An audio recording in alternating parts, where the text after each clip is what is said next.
हूं मैं सेवा से क्यों जोड़ रहा हूं। 1 Corinthians 3:10-11 लिखा है, परंतु हर एक मनुष्य, ब्रैकेट में सेवक, कॉन्टेक्स्ट है सेवक की, ठीक है ना, मिनिस्टर्स की। लिखा है परंतु हर एक मनुष्य, ब्रैकेट में सेवक, चौकस रहे, बी अलर्ट, चौकस रहे, होशियार रहे। 650 लोग देख रहे हैं, मैं रिक्वेस्ट करता हूं आखिर तक बने रहे। लिखा है हर एक सेवक, मनुष्य सेवक चौकस रहे। किस में? बहुत ध्यान से सुनना। लिखा है कि वह उस पर कैसा रद्दा रखता है। रद्दा का मतलब है फाउंडेशन ऑफ जीसस मिनिस्ट्री। यीशु की सेविकाई को पौलुस कहता है रद्दा, फाउंडेशन, पिलर, बुनियाद, इसको कहता है फाउंडेशन, रद्दा। कैसा रखता है? इसका मतलब है कि पेंटिकोस्टल हो तो तुम एक सेवक हो, कैरिस्मेटिक हो तो तुम एक सेवक हो, कैथलिक हो तो तुम एक सेवक हो, प्रोटेस्टेंट हो तो तुम एक सेवक हो, brethren, Lutheran, main line, side line, up line, down line, आप एक सेवक हो। आप कैसे फाउंडेशन रख रहे हो? डिनोमिनेशंस, आप कैसे फाउंडेशन रख रहे हो, जिसका जिक्र पौलुस कहता है, क्योंकि इस व्यक्ति ने गलत फाउंडेशन रखा था और जिसके चलते ये मिनिस्ट्री बाहर निकली, जिसको कहते हैं बेकार की सेवा। अब आपको समझ में आ रहा होगा। तो पौलुस कहता है कि कैसा रद्दा रखते हो, बी अलर्ट, चौकस रहना। फिर कहता है क्योंकि उसे नींव को छोड़ जो पड़ी है, मिनिस्ट्री किसकी? यीशु की मिनिस्ट्री को छोड़, यीशु की फाउंडेशन को छोड़, और वह यीशु मसीह है, जीसस टीचिंग मिनिस्ट्री, यीशु की सेविकाई का फाउंडेशन। फिर कहता है कोई दूसरी नींव नहीं डाल सकता, नो अदर मिनिस्ट्री। इसलिए तो कहता है कि कैसी सेवा करते हो, चौकस रहो। मैं आपको बताता हूं क्यों। कुछ लोग बोल सकते हैं अभी भी, और कुछ लोग बोल सकते हैं जब उनके पास वीडियो पहुंचेगी, अरे डैनियल भाई चलता है, जो होगा देखा जाएगा। हम क्रिसमस का ग्रीन ट्री बनाए तो भी चलता है, लाल कपड़े वाले सेंटा क्लॉज को घर पे रखे तो भी चलता है, हम जैसा चाहें करें मिनिस्ट्री में। और ऊपर से ये भी तो कह सकते हैं गुस्से में कि आप कौन होते हमको बोलने वाला। और मैं तो कल परसों से ही बता रहा हूं कि गुस्सा उसी को आता है जो शैतान का बच्चा है, उसी को गुस्सा आता है। क्योंकि यीशु की बातों पर शास्त्री फरीसी को गुस्सा आया था, इसलिए यीशु मसीह ने बोला कि तुम अपने बाप शैतान से हो, तुम उनकी औलादे हो। तो लिखा है, पौलुस कहता है कैसा रद्दा रखते हो, बहुत ध्यान से देखिएगा। क्यों? क्योंकि वचन 12-13 कहता है, यदि कोई उस नींव पर, यानी कि यीशु पर, यीशु के फाउंडेशन पर, ब्रैकेट में देख लीजिएगा, लिखा है सोना, चांदी, बहुमूल्य पत्थर। सोना मतलब गोल्ड, चांदी मतलब सिल्वर, बहुमूल्य पत्थर मतलब डायमंड्स। ऐसे डायमंड्स, मेरी मिनिस्ट्री गजब की है, डायमंड की तरह। कोई कहता है मेरी मिनिस्ट्री चांदी की तरह, कोई कहता है मेरी मिनिस्ट्री सोने की तरह। एवरेज के हिसाब से वो बात कर रहा था, और अपोकलिप्टिक है, दृष्टांत के रूप में बात कर रहा है ना। इसको देखिए, या फिर ऐसा कोई मिनिस्ट्री काट का, घास का, फूस का, जो अभी है और कल नहीं। ऐसे कितनी मिनिस्ट्री है, एक दिन दिखती है दूसरे दिन नहीं दिखती। ऐसे कितने सेवक हैं, आज दिखते हैं कल नहीं दिखते, थोड़ी सी मुसीबत आती है गुल। ऐसी मिनिस्ट्री की बात कर रहा है। तो सोना, चांदी, पत्थर एक पार्ट, घास, माफ करें, काट, घास, फूसा यानी कि भूसा, फूसा भूसा, ये अलग सेकंड पार्ट है ना। देखो, तो हर एक का काम प्रकट हो जाएगा, मिनिस्ट्री विल बी एक्सपोज्ड। वाह, मिनिस्ट्री विल बी एक्सपोज्ड।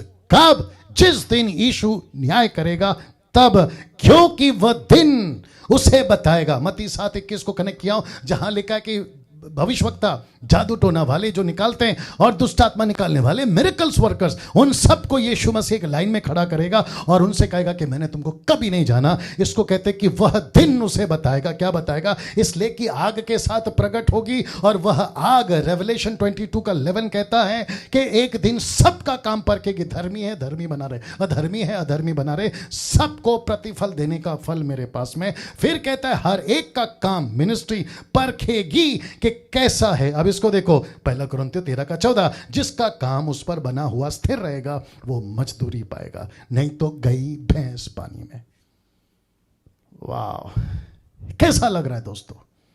जरा सोच के देखिए, एक गाय का बछड़ा ने पूरा बेड़ा गर्क कर दिया, एक बेकार की सेवा ने पूरा बेड़ा गर्क कर दिया। हारून एक सेवक था, लेकिन बेकार के कामों में हाथ डाल दिया। जब काम बेकार के, तो प्रचार के टॉपिक भी बेकार के। वापस आता हूं, हारून एक सेवक था, लेकिन बेकार के काम में हाथ डाल दिया। इसलिए नीचे लिखा है जब काम बेकार के तो प्रचार के टॉपिक भी बेकार के।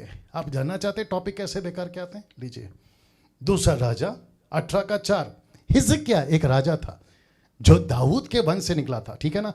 पीतल का जो सांप मूसा ने बनाया था, पीतल का जो सांप मूसा ने बनाया था, उसको उसने इस कारण चूर चूर कर दिया कि उन दिनों तक इजरायली उसके लिए धूप जलाते थे और उसने उसका नाम नहुशातान रखा।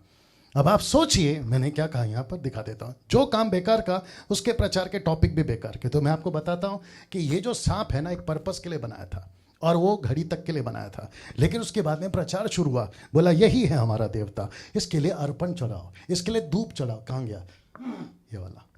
इसके लिए धूप चलाओ, वर्शिप करो। इसको कहते हैं बेकार का टॉपिक। फिर आपको ये चित्र याद होगा, आपको ये चित्र याद होगा। मैं आपको वचन बता देता हूं, ऊपर देख लीजिएगा। चलो पहले समझा देता हूं। लगातार 6 दिन, मैं रिपीट करता हूं, लगातार 6 दिन आपको मन्ना गिरेगा, लेकिन 7वां दिन सैटरडे मन्ना नहीं गिरेगा। और जिसके चलते आपको प्रतिदिन 1 दिन के लिए जितना जरूरी है उतना ही मन्ना इकट्ठा करना है। एग्जाम्पल के तौर पे संडे को, क्योंकि सब्बात उनका सैटरडे, संडे को आपका पहला दिन अगर है उनके हिसाब से, तो संडे इकट्ठा करो, लेकिन संडे तक खत्म हो जाना चाहिए, वो मंडे तक नहीं चलना चाहिए। बोला क्यों? मंडे को फिर मिलेगा, ट्यूसडे को फिर मिलेगा, फ्राइडे को फिर मिलेगा। ऐसे करते करते आपको जो है 6 दिन मन्ना इकट्ठा करना है फॉर एवरी डे। लेकिन फ्राइडे को जो मिलेगा उसको इतना इकट्ठा करना कि वो सैटरडे तक काम में आए, क्योंकि सैटरडे को काम नहीं करना, ये उनका कॉन्सेप्ट था। अब आपको पता है क्या किया लोगों ने? संडे को इतना इकट्ठा कर लिया ताकि वो मंडे को काम आए। याद रखो, मंडे को काम आए, ताकि हम सुबह उठे नहीं, काम पे नहीं जाए, आराम करें, और जो यस्टरडे यानी संडे को इकट्ठा किया उसको मंडे को खाएंगे। आइए देखते क्या हुआ। लिखा है तो भी उन्होंने मूसा की बात ना मानी, इसलिए जब किसी मनुष्य ने उसमें से कुछ बिहान तक रख छोड़ा तो उसमें कीड़े पड़ गए और वो बसाने लगा, मतलब बास मारने लगा। वाह, आप नहीं समझे अभी भी? इसको कहते हैं बेकार का जमा किया हुआ मन्ना। इसको कहते हैं बेकार का, एक वक्त में काम करता था लेकिन उसके बाद में उसका काम खत्म हो गया। इसको कहते हैं बेकार का। एक और फोटो डाल सकता था जहां पे, आई थिंक मैंने डाला, नहीं डाला, हाँ डाला, दिखाता हूं आपको। लेकिन अब बात करते हैं अनवांटेड एंड वेस्ट टॉपिक्स। बेकार का टॉपिक मैं आपको कनेक्ट करता हूं, फिर समाप्त करूंगा। मरकुस 16:3 आपस में कहती थी कि हमारे लिए कब्र के द्वार पर से पत्थर कौन लुढ़काएगा? कौन? मरियम, सलोमी, मार्था, मैगदलीन, ये सब सुबह सुबह उठी, बोला यीशु की डेड बॉडी पे तेल लगाना है ताकि उनकी जो डेड बॉडी है 3 दिन और फ्रेश रहे।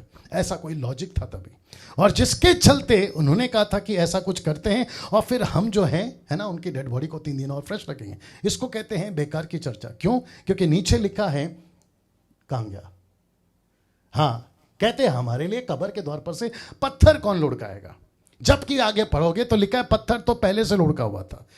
इसको देखिए 1:11, जब यीशु ऊपर उठा लिए गए, यीशु ने कहा जाओ प्रचार करो। ऐसा लिखा है कि ये ऊपर देख रहे थे तो 2 पुरुष नीचे आए और कहने लगे हे गलीली पुरुषों, तुम क्यों खड़े स्वर्ग की ओर देख रहे हो? तो पत्थर कौन लुढ़काएगा? सांप की पूजा चल रही है, मन्ना इकट्ठा कर रहे हैं और यहां पर ऊपर देख रहे हैं कि अभी फिर से आएगा। इसको कहते हैं बेकार की। ऐसे ही बेकार की चीज आज भी चल रही है। How to receive anointing, prophetic anointing, mentors anointing, double portion of anointing, फिर dead people anointing, anointing oil, water and salt, ये सब चलता है। इसको कहते हैं वेस्ट मिनिस्ट्री, बेकार की सेवा, सुपर नेचुरल लाइफ, फिर फायर, टंग्स, फिर फूकना, ऐसा फूकना, फिर टच और विजन, और फिर उसके बाद में आस्किंग एंजेलिक मिनिस्ट्री।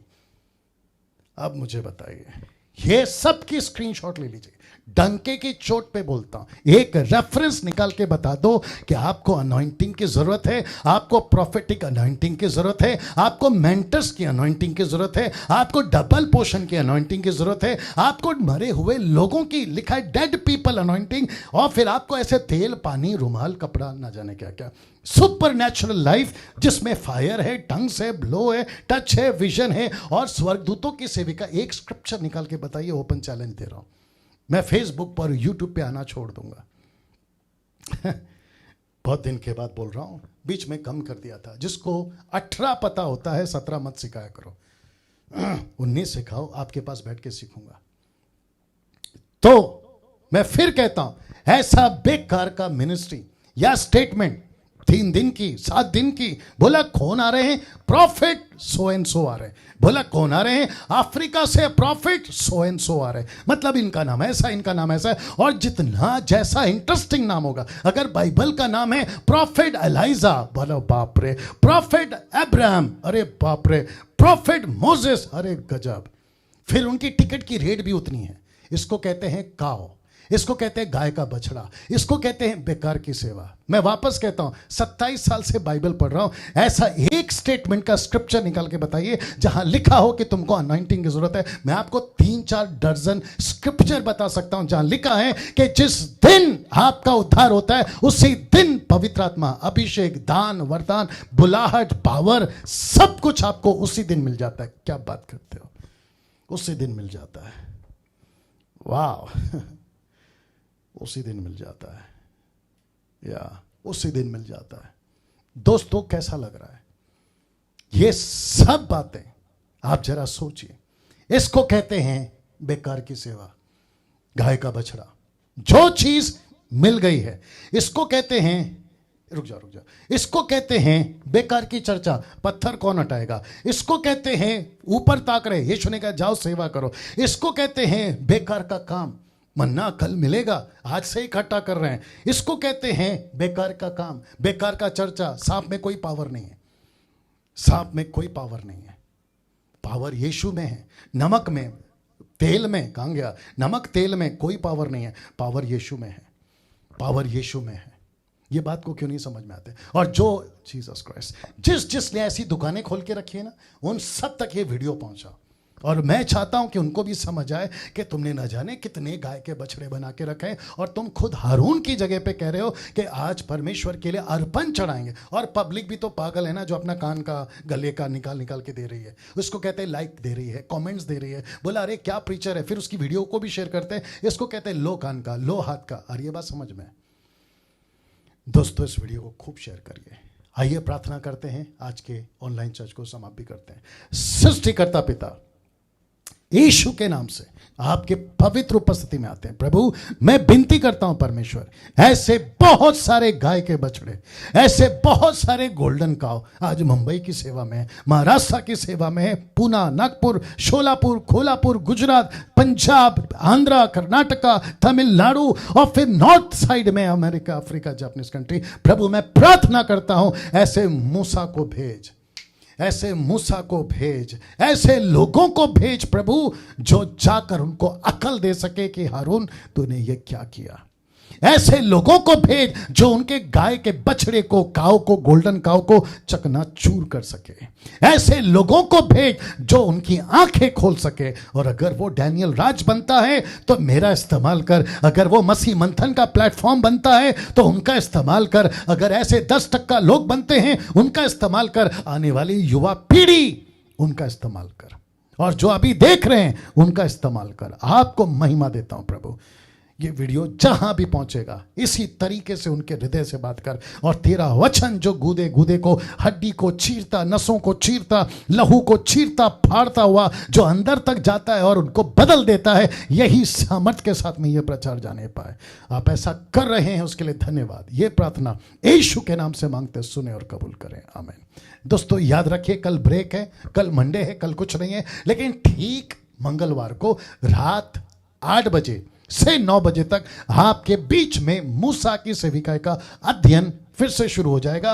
तो मंगलवार को ठीक रात 8 बजे से 9 बजे तक फिर मुलाकात होगी। अपना ख्याल रखिएगा। जय मसीह।